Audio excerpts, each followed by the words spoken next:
Good evening. This is a Fox News alert. I'm Brett Baer in Washington. The search is on, half a world away, for survivors of the second major earthquake in as many weeks in Nepal. Among the missing tonight, 6 U.S. Marines who were providing earthquake relief in that region. Tonight, new information on that hunt. The 6 Marines were aboard a helicopter with 2 Nepalese soldiers assisting in relief efforts.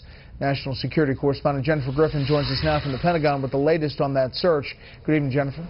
Good evening, Brett. 6 U.S. Marines and 2 Nepalese soldiers are missing tonight after the helicopter they were flying disappeared while delivering humanitarian relief to earthquake victims in Nepal. The Marine helicopter, one of 3 Hueys similar to the one shown here, was deployed from Camp Pendleton outside San Diego. An Indian helicopter nearby heard the American Marine pilot complain of a possible fuel problem. It had just dropped off supplies near Cherry-Coat, Nepal, and was en route to a second location when it went down. But there was no indication of a crash, according to Pentagon spokesman Colonel Steve Warren. No smoke and no signs of a debris field. The area is extremely rugged and mountainous. The Marines did not issue a Mayday signal, and the emergency radio beacon has not been detected. Those signals could be blocked due to the nature of the terrain. Earlier today, the 7.3 magnitude earthquake, the second in 3 weeks, set off avalanches and landslides like this one east of the capital, Kathmandu. The U.S. has sent about 300 U.S. military personnel from its Pacific Command to assist with earthquake relief efforts.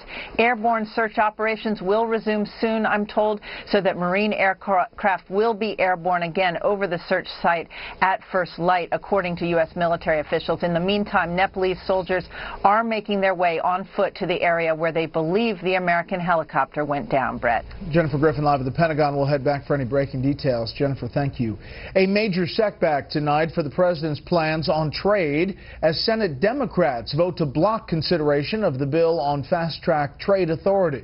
Chief Congressional Correspondent Mike Emanuel joins us live on Capitol Hill with why the president's own party turns its back on him and what's next. Good evening, Mike. Well, Brett, good evening. This boiled down to a fight between liberal Democrats in the Senate and the White House. In this case, liberal Democrats up here won, blocking a procedural vote when Oregon Democrat Senator Ron Wyden shifted from cutting the deal with Republicans to voting against it. Top Republicans said Democrats are trying to change the terms of the proposed trade package. Republicans say this is a sign President Obama no longer has clout with his fellow Democrats. Essentially what the Democrats are doing today by trying to block us from even getting on this legislation is throwing their own president under the bus. The president traveled to Nike's world headquarters in Oregon, Wyden's home state, last Friday to make the case for free trade. He said it would help him and future presidents negotiate trade deals with other countries, providing access to new markets for American farmers, ranchers, and manufacturers. But his liberal critics said repeatedly that American workers have taken the brunt of bad trade deals and suggested the playing field would be tilted even more in favor of big multinational corporations against workers. But our elected representatives need some political courage to work not just for the lobbyists and the lawyers, but for the American people who sent us here. The secrecy coming from the administration seems to be the more based on the fact that the more Americans hear about trade, the less they like it. Yet supporters say Congress would still have final say over a trade deal, and there would be full disclosure to the public before a vote. There's been some concern about transparency, and actually Trade Promotion Authority will guarantee the kind of transparency the American people insist upon as part of this process. And it's gotten personal between Democrats, with Ohio Democrat Sherrod Brown suggesting President Obama's attacks on Elizabeth Warren are sexist. Brett? More on this with the panel. Mike, thank you. Not since the end of the Cold War has our relationship with Russia been this bad. But today, Secretary of State John Kerry hoped to ease some of that tension during a face-to-face meeting with Russian President Vladimir Putin. Tonight, correspondent Kevin Corke looks at whether today's meeting signals progress or more dead ends. I'm grateful to President Putin for the significant amount of time that he made available to this discussion. The meeting was a long time in coming, but short on deliverables. Secretary of State John Kerry, the highest-ranking U.S. official to visit with Russia's President Vladimir Putin in 2 years. America's top diplomat came to Sochi hoping to get the Russian leader and Kerry's counterpart, Sergei Lavrov, to address a number of issues, but left with little more than an agreement to keep talking. We came here purposefully to have a very full and open dialogue with Russia's leaders, the kind of dialogue that is absolutely essential in making progress on the many challenges that we face today. Kerry's trip comes at a time when relations between Washington and Moscow have plummeted amid numerous disagreements like Russia's continued aggression in Ukraine, including allegations the Kremlin is arming rebels, enabling them to violate the ceasefire there, and Moscow's violent annexation of Crimea. Moscow's support for the hobbled Assad regime in Syria, so weakened it could soon fall, opening the door for groups like ISIS. And the Kremlin's insistence on selling Iran a missile defense system that could upset the security balance in the Middle East.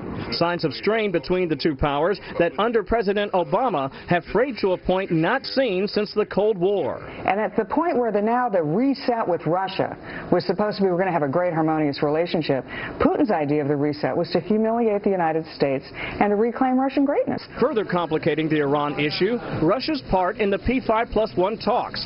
For the administration, that means counting on a country that on the one hand you've sanctioned, but on the other hand you'll need to complete the complicated agreement. We also have a broader agenda with Russia. They're part of the P5+1 talks that are ongoing with Iran, and they've been constructive in those discussions. All this comes as Iran and the nuclear issue are expected to be major topics when the president hosts the summit with Gulf states Thursday at Camp David. And there are still lingering questions about how much might get done at that summit at Camp David, as 4 of the 6 leaders' countries invited are choosing not to attend. Kevin Corke live on the North Lawn. Kevin, thank you. Just hours ahead of a humanitarian ceasefire, a Saudi-led coalition continued its airstrikes near Yemen's capital of Sana'a. Security officials say 10 strikes pounded that area. The airstrikes were targeting the positions of Yemen Shiite rebels and their allies around the city. The Saudis and an Arab coalition charge that Iran is supporting the Houthis to try to expand its power throughout the region. Former CIA Director Mike Morell said last night to Fox the White House crossed the line, putting politics over national security and misleading reporters about its own talking points on the Benghazi attack. Today, the fallout. Chief Intelligence Correspondent Catherine Herridge has the story.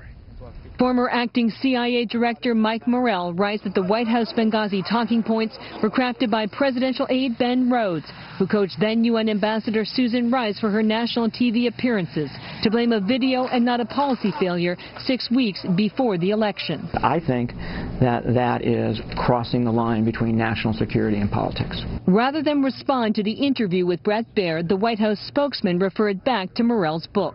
My reaction is that Mr. Morell makes clear that the talking points surrounding the Benghazi attack were not politicized. In fact, what he wrote is there is no such conspiracy. When the Rhodes email became public after a federal lawsuit by Judicial Watch, then spokesman Jay Carney insisted it was narrow in scope. In fact, it was explicitly not about Benghazi. It was about the overall situation in the region. Morell told Baier Carney's explanation was misleading. Were they intentionally lying? I don't know. You have to ask them. Morell rejects charges he lied to Congress over his role in the talking points, where he cut nearly 50% of the text. Morell now says he made mistakes and was careless with his words during congressional questioning. Morell says it was also a mistake when, after a request from Dennis McDonough, then Deputy National Security Advisor, he escorted Rice to Capitol Hill. Morell was told to defend her Sunday show appearances, which deviated from the CIA's intelligence assessment. And when he retired, Morell told the Wall Street Journal he was interested in advising future presidential campaigns, with anonymous officials noting he's close to the former Secretary of State. Are you advising the Hillary campaign? No. Will you? I see myself, Brett, as an intelligence professional, nonpartisan. I am not going to be working for anybody's campaign. But Morell is now a paid consultant to the Clinton-aligned D.C. consulting firm Beacon Global Strategies, whose leadership includes Philippe Reines, Mrs. Clinton's principal gatekeeper. Morrell also says he's willing to testify in front of the Benghazi Select Committee, but he hasn't been officially called for, Brett. Catherine, thank you.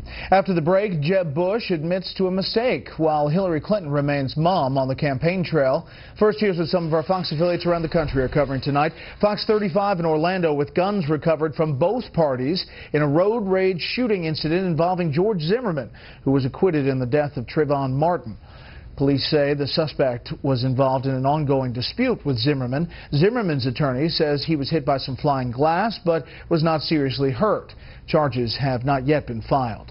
Fox 25 in Boston, where New England Patriots quarterback Tom Brady's agent says the Super Bowl MVP will appeal his 4-game suspension in the Deflategate scandal. He also says the New England Patriots have declared unconditional support for Brady. And this is a live look at New York from our affiliate out there, Fox 5. Fox 5 is covering a record-setting sale on a Pablo Picasso. The Women of Algiers painting sold for more than $179 million Monday. The person who bought the painting elected to remain anonymous. That's tonight's live look outside the Beltway from Special Report. We'll be right back.